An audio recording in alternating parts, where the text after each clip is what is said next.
Look, and I see this all the time from students I coach. They have trouble with this. They hit the ball gorgeous drills in practice, but someone comes to net, just the illusion of pressure. Look, pressure's in your head. Pressure is just an illusion, really.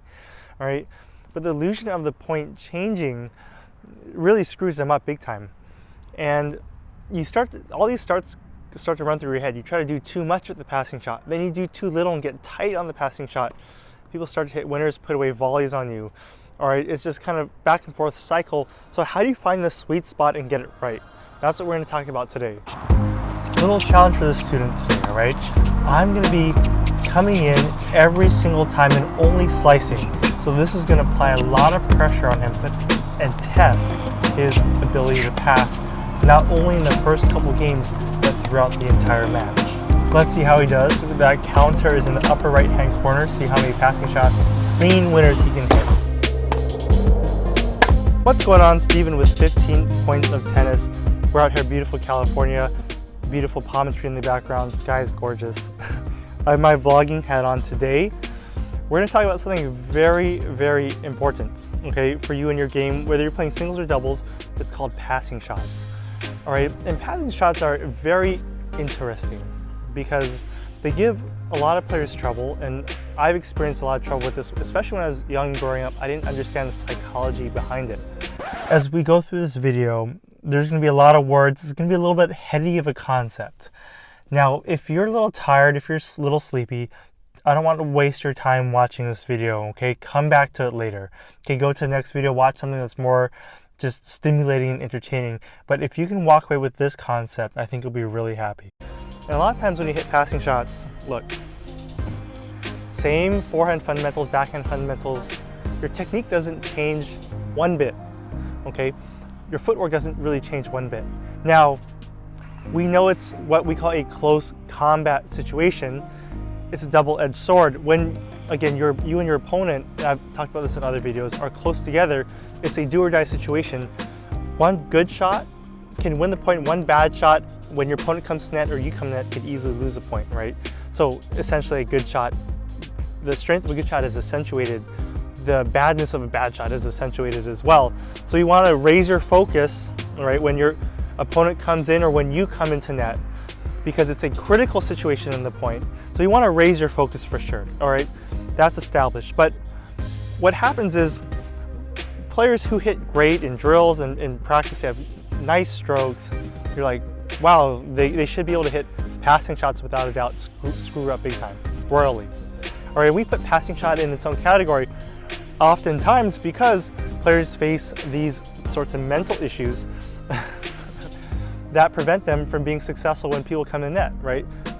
You might know someone who just hates playing someone who attacks net because it puts this perceived pressure on the passer. And really, we'll talk about pressure a lot, but it's all in your head, all right? Same ball, you're aiming low at that air target, and it's all in your head.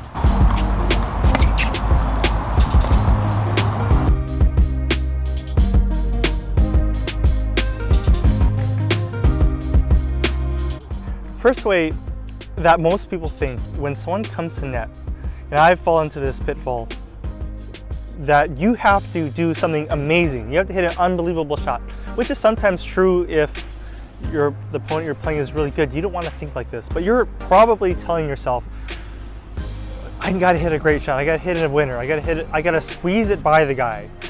I gotta do this. I gotta do that. But let me ask you, okay, if you fall into this mental loop, where is your focus? Your focus is on, I gotta do this, I gotta do that. So where is the pressure? The pressure is on you. You're adding more and more and more pressure to yourself. And people who think like this consistently, again, it's just like piling it up, piling it up, piling up. And the weight of the pressure just gets so heavy, you get tighter, and the net person begins eating your passing shot for lunch or poaching on you. Because you get tighter, you say, I gotta squeeze it up the middle. I gotta keep the ball low. I gotta squeeze it up the line. And like this goes into a downward spiral, like fast, and downward spirals occur very fast. And man, you can get really tight On the flip side, if you're like, I have to make it a great play every single time my opponent comes to net, you can start going for too much and pressing, which is equally bad, okay? So don't be one of those players who fall into either going for too much or being so conservative in getting your lunch eaten. Because we want to find the sweet spot here, okay? Were you to execute at a high level and be able to win most of the points. Yeah, sometimes you're gonna have to hit an amazing shot. Yeah, sometimes it's just about getting the ball in play, making the volley or make a tough play, okay? But we want to find the sweet spot, and that's what we're gonna focus on in the next few minutes, okay? So how do we find the sweet spot? All right, not too hot, not too cold. Think about this. Instead of putting pressure on yourself, because pressure will push you and make you go one way or the other, okay? Make you press like crazy or get really tight. I want you to think about this. Focus on hitting your shot. All right, very cliche advice, but realize this. When your opponent comes to net, think about they have to make a great play in order to win the point, okay? I'm gonna make my opponent hit a great volley. I'm gonna make my opponent dig it off their shins. And your mentality should be, my opponent's gotta hit a great shot to win the point. Yep, way to make him play. Yep, way to make him hit a great shot.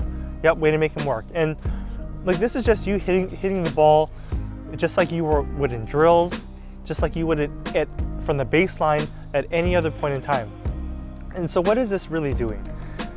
We're not, well, also literally, but figuratively putting the ball in your opponent's court, okay? You're not putting the pressure on yourself anymore. Look, there's already enough pressure on you to win the match, the game score, it might be tense, right? But with this mentality, we're saying, I'm putting the pressure on my opponent. I'm putting the ball in their court to make them play. And this shift in mindset is big.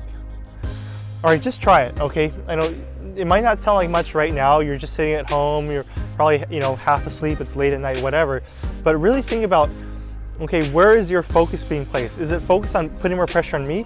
Or is it focused on taking pressure off me and mentally and figuratively putting it onto your opponent, okay, making them play? Because then you're just gonna hit your shot. When you're not thinking about you so much, all right, you can get it out of your own way and just play freely, right? And look, your opponent hits a great shot, they hit a great shot, no big deal. I guarantee you, once you stop overthinking on your passing shot, you're actually gonna hit the ball a lot better, okay? And then you're gonna make your opponent, you won't win every point. Never will happen, right? You're gonna play thousands of points, millions or hundreds of thousands of points, okay? From now till you hang your racket up. But you're gonna hit much better shots, and then again, that mentality is, I'm gonna make my opponent hit a great shot every single time. Yep, way to hit a great shot. That's what I tell myself every single time my opponent volleys a winner down. But I'm taking the thinking out of my side. I'm taking the pressure off me, and really, look, I want to optimize for my game. I don't care what my opponent does. I want to optimize for me. You really want to ponder and contemplate that there are always two ways to think about something, okay? Whenever we talk about these different mental concepts, and this is just the mental concept on the passing shot, for instance. Let's say anything in sports. Let's say it's, Federer, going for that winner on match point, right? And trying to hit the line. Or Djokovic, same thing. Or let's say take even another sport, Tom Brady, right? Going for that big, deep Hail Mary pass, right? A minute left. That's, it could be the game winner or the game breaker, essentially, touchdown or an interception. All right, a lot of people have this one-track mind and think, okay, was that the right thing to do, right? And you can't necessarily think like that because there's a lot of randomness in this world. And 1,000 times you throw for a touchdown, or a million or 100,000 points you'll play in your lifetime.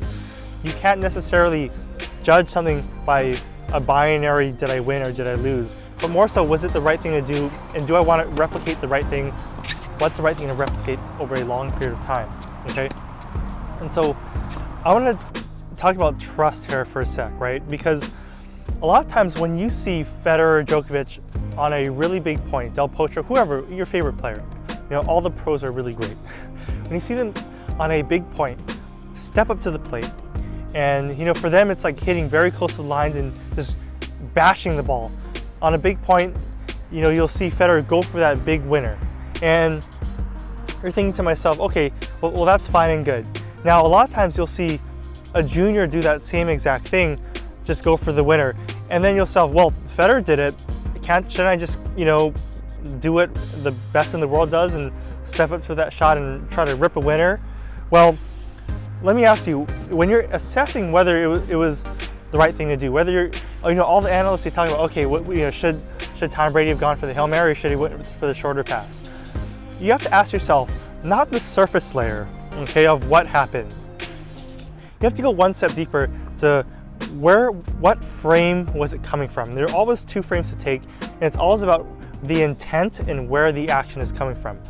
Okay, so when Federer or Djokovic step up to that line, right, whether they're going for the ace on you know, on a big set point or whatever, those guys, they're going for those shots because they're pushing themselves. They're trying to, again, release their energy, play more free, trust in their shot, play without fear.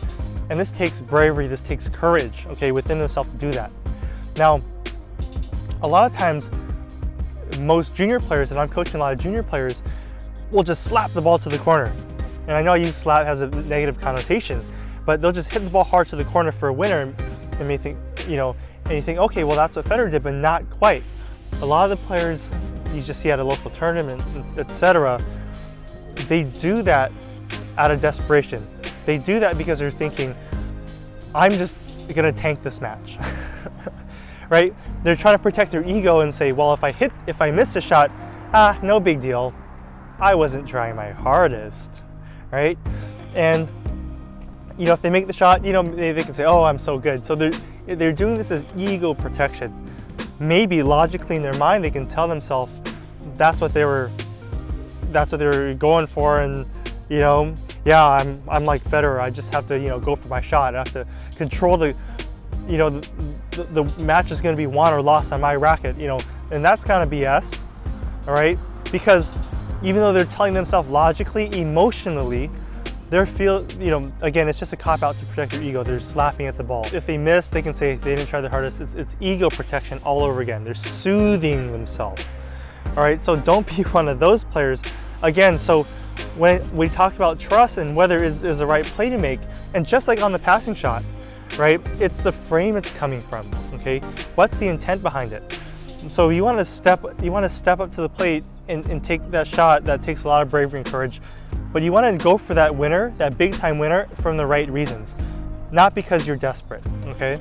And it's not the same thing. Even if you make the desperation shot, okay, or the cop out shot, right, just trying to end the point, or even if you miss the shot that really took true courage and bravery to step up and hit it when you were tight, right? Even if the outcome didn't correlate to the given action, okay, over a long period of time, it's the intent behind it. Again, the place it's coming from.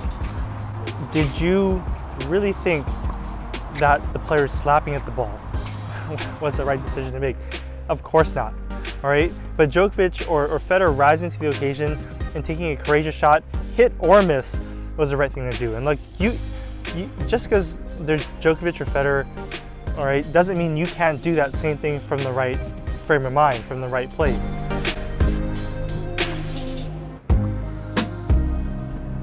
And we can use the same exact scenario for patience as well. Okay, we just had talked about trust. The other core pillar of mental that I teach is patience. Okay, there are 5 of them, right? But patience is another one. And the question is why, even if you ask yourself, why are you grinding your opponent down or making a lot of balls? Are you making a lot of balls because you truly know every ball I make is putting body blows on my opponent, is making my opponent hurt, making them squeal, getting them impatient, causing them to go for shots they don't want to go for? Or are you grinding and making a lot of balls because you're just afraid, because you have the strokes to hit the ball and put the points away, but you're just holding yourself back, all right? Because, again, ego protection. You don't want to look bad. You don't want to make a few winners. You don't want to make a few errors, okay? And so whenever you're doing anything in tennis, you have to have clear intent. So the pushing is hitting soft and grinding, hitting a little softer and grinding and being more consistent. Is that a good thing or a bad thing? All right, let me know in the comments. Hit that subscribe button. But this will be an ongoing conversation, okay, about whenever we talk about mental concepts. All right, passing shots. Am I putting pressure on me or am I putting pressure on the opponent? Trust. Am I stepping up to the plate and crushing the ball on a big point and going for my shot? Is it because I'm finding something deeper in myself and playing with no fear? Or is it because I'm trying to protect my ego and using it as a cop-out, saying, okay, screw it, if I miss a shot, I wasn't trying my hardest, I'm just gonna tank this match, right? And go for the line. And I see a lot of people, even on a logical level, that's what they'll tell themselves in their mind to soothe themselves. But on a subconscious, emotional level, they know that they're just fooling themselves, right? So make sure you're not fooling yourself with these things. And last one, patience. Are you grinding because you really know? You really know that you're grinding your opponent down and that's who you are and that's your game plan, you're being disciplined to it? Or you have the strokes to play better and optimize your game for something even a higher potential, but you're just pushing as a fallback, as essentially a cop-out again, because you're afraid of failure, you're afraid of making a few errors here and there. So think about it, okay? We'll see you on the next video.